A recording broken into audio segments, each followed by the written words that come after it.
Hello everyone, Facilities Manager of the Seward House Museum, Mitch here, talking to you this week from the third floor of the South Tower of the museum. Now, although the public doesn't get a chance to see this space, it's one of my favorite rooms in the entire building because you can see the entire property from this space. And this property that's behind me here, the gardens of the Seward House Museum, was a favorite space for not only William Seward, who I talked about last week, but also his wife, Frances. Now, one of the stories that we often don't tell on the tour is that Frances's funeral was actually in these gardens. Frances would pass away on June 21st, 1865 in Washington. Shortly afterwards, she was brought here to Auburn and she was viewed by her closest family and friends underneath a spreading tree here in the garden. Seward was visibly shaken by his wife's death, and it was the capstone to a very tragic period of time in the spring of 1865 for the Seward family. Now, how close was Frances Seward to her gardens here at 33 South Street? Certainly by having her funeral services here, you might believe that they were synonymous with her identity, and that's very true. Frances loved the gardens here at her home. In fact, it's one of the reasons why Frances decided to stay here in Auburn when her husband becomes a famous politician and would serve in cities like Albany and Washington. This was Frances's childhood home. Frequent visitors to the Seward House Museum know that this house was originally built by her father, Elijah Miller. And Elijah Miller buys the acreage of land the house now sits on in 1816 for $4,000. And immediately after the purchase, Miller gets to work on cultivating the outdoor spaces. Residents in Auburn react to him planting a large amount of forest trees and gardens throughout the 2.12-acre property. And Frances was witnessing this as a young girl, probably about 10, 11, or 12 or so, when this house is being built and the outdoors are being cultivated. So Frances would inherit a love of the outdoors from her father and seek to continue to make revisions to the outside, building off of the improvements that her father made when she was growing up here in Auburn. Frequent visitors to the museum also know that Frances received an intensive education at the Troy Female Seminary in Troy, New York, a very progressive school for young women. Now, one of the mottos of the Troy Female Seminary is to allow young women to become empowered to learn as much as possible about their passions and to become confident in pursuing those passions. So while at the Troy Female Seminary, Frances developed a very fine-tuned acumen for making managerial decisions that she would bring back here to Auburn with her. And these skills would serve her well throughout the rest of her life as she takes on more and more responsibility managing her father's estate, both outside in the gardens and inside on the actual house. About a decade after Seward had moved here to Auburn and married Frances and had taken up full-time residence here at 33 South Street, he would become a politician. And when Seward goes away to first Albany and then Washington later in the century, Frances would of course stay here. And she would continue to make enhancements to the outside of her childhood home.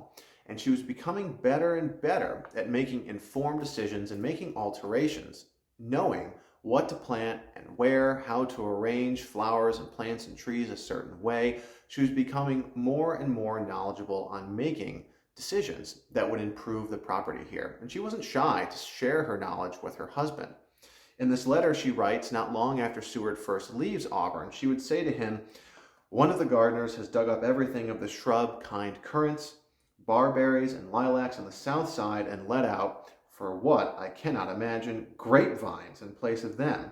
The black and white currants are all gone." Frances was pretty confident that this gardener had done the wrong thing. She would go on to say, "We have had warm days since you left with very little rain. Vegetation progresses slowly, but will not be so much exposed to the late frosts as last year. Our garden is enlivened by daffodils, hyacinths, polyanthus, primrose. The day of the crocus has passed, except for the white and blue, which flowered much later than the others and are beautiful." Clearly, Frances's knowledge of what worked on the property and what didn't, and her ability to offer negative feedback for those helping her take care of the property, was getting more and more evolved as the years went on, and she was taking on more and more responsibility here. Similar to what she was doing at the Troy Female Seminary, Frances would continue to deepen her pool of knowledge on things that she was passionate about. And of course, a lot of that was the gardens, the outdoor spaces here at 33 South Street. So in last week's talk, I discussed Jessie Buell's The Cultivator, which is a very popular publication for horticulturalists here in upstate New York. Frances was a devout reader of Buell's The Cultivator, and she would write to her husband different things that she had learned and how she was implementing the things she had learned outside in the gardens. She would write to him in 1838, for example, "We have set out the dahlias according to the directions in the book from Buell's.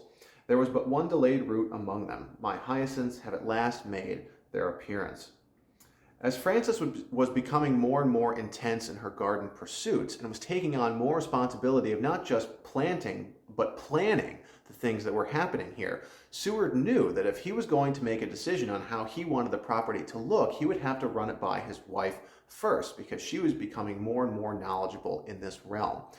Also, with Seward being away for his career, Frances was going to be the one implementing these changes and was going to be the one living with them here at 33 South Street.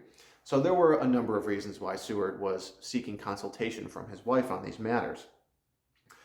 Seward was also a devout reader of Buell's The Cultivator and later Andrew Jackson's Downing The Horticulturalist, as was Frances. And so both would read these publications and work out arrangements for how they wanted to improve the property here. But Seward always sought Frances's opinion, knowing that she was the knowledgeable one and the one who was going to be implementing these changes at the front lines. So an example of Seward seeking advice and requesting permission from his wife to make the changes he wanted to, I'm going to read a quote from a letter he would write to her.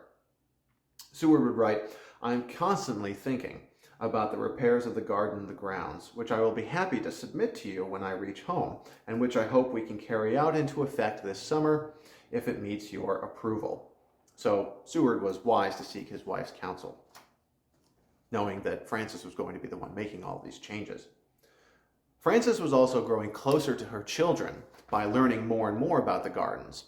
And she would instruct her children, her youngest specifically, William and Fanny, about how to plant, where to plant things. And she was planting the seeds, if you will, for future generations of Seward gardeners. And Willie, as she informally called her youngest son, and Fanny really enjoyed spending this time with their mother, learning how to work the gardens outside. And Frances would write to her husband, which is reflective of this relationship, "Willie and Fanny are very happy. We all went to the garden this morning to put the canary vine and some other roots into the earth.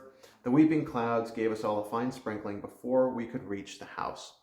Now, teaching her children how to plant things outside was probably one of the easier responsibilities that Frances was taking on in the 1840s and 50s. I mentioned that with Seward being away for those decades, Frances was the one who was supervising all the changes here at 33 South Street, not just outside in the gardens, but also on the home itself. Frances was basically the foreman for all of the projects that were occurring here, managing the contractors, planning the design of things, even helping out with some of the work. Frances was a jack of all trades here at her childhood home.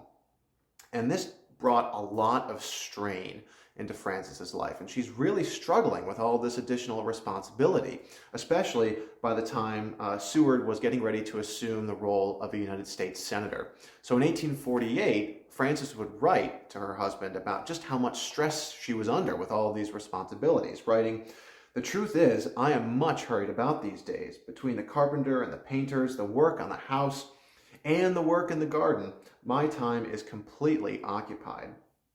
Nevertheless, Frances had a knack for handling all of this responsibility and furthering the vision she had for the property and combining the work that was going on with the house and the gardens, something that her favorite authors like Jessie Buell and Andrew Jackson Downing celebrated in their books. For example, Frances would constantly look to Andrew Jackson Downing's publications for inspiration and at times change the planned projects that her and Seward had agreed on to fit this vision that she had, this vision that was interpreted from these publications from Andrew Jackson Downing. For example, Frances would write to her sister Lizette in 1852 that she wanted a copy of one of Andrew Jackson Downing's books back from her niece, her sister's daughter, so that she could change the plan on a project that was going on here on the house. She would write to Lizette, Our porch has come to a standstill. The original plan is a failure. Something else must be adopted. And she specifically requested a book by Andrew Jackson Downing from her niece. Now, this book could have been Downing's 1849, a treatise on the theory and practice of landscape gardening, which had designs for landscape and architecture arrangement, but more likely it was Downing's 1850, The Architecture of Country Homes, which included illustrations and plans for cottages and villas that incorporated porches and verandas into their design. So Frances was willing to change the direction that projects were moving in to fit her vision, to combine the beautiful outdoor space that she worked so hard to maintain with all of the changes that Seward wanted to see on the estate. So she was very good at combining her interests outdoors with the vision that the family had for what the house needed to look like. And Frances's role as property manager, if you will, was well cemented by the time the barn and carriage house were being built in 1860.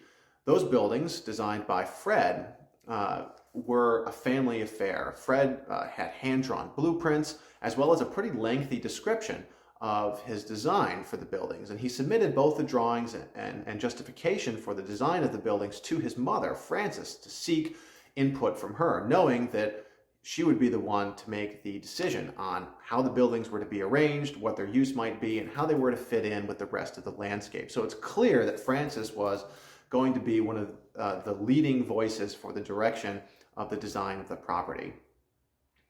Now, during the American Civil War, as Frances's health continued to decline, she worked even more on the gardens, and the books that were kept by the family during the war document exactly what kind of work Frances was doing in the outdoor spaces. She continued to enhance the gardens by purchasing more flowers, specifically a lot of dahlias and verbenias, and she made payments for what was described as improvements to the garden walks. So Frances was really continuing to plot the improvement of the garden spaces while also taking on this additional responsibility of planning more infrastructure projects here on the property. Frances was doing it all, and it really took a physical toll on her, especially when William Seward is involved in a nasty carriage accident in April of 1865. Frances would go down to Washington to visit her husband and help him through his injuries, and then the assassination attempt on William Seward occurs several days later on April 14, 1865, and Frances could not recover. She would pass away just 6 weeks later in June of 1865, and when she was brought back here to Auburn to be viewed by her closest friends and family in June of 1865, the gardens she loved so much and spent an entire lifetime improving would have been in full bloom for her and her funeral services. So it's very clear that Frances adored the property here at 33 South Street and spent many years improving them and took on a lot of additional responsibility managing not only the planning but also the implementation of all of the improvements that were made here to the property. You can't talk about the beautiful gardens of the Seward House Museum without also talking about the person that guided their cultivation more than any other member of the Seward family, Frances.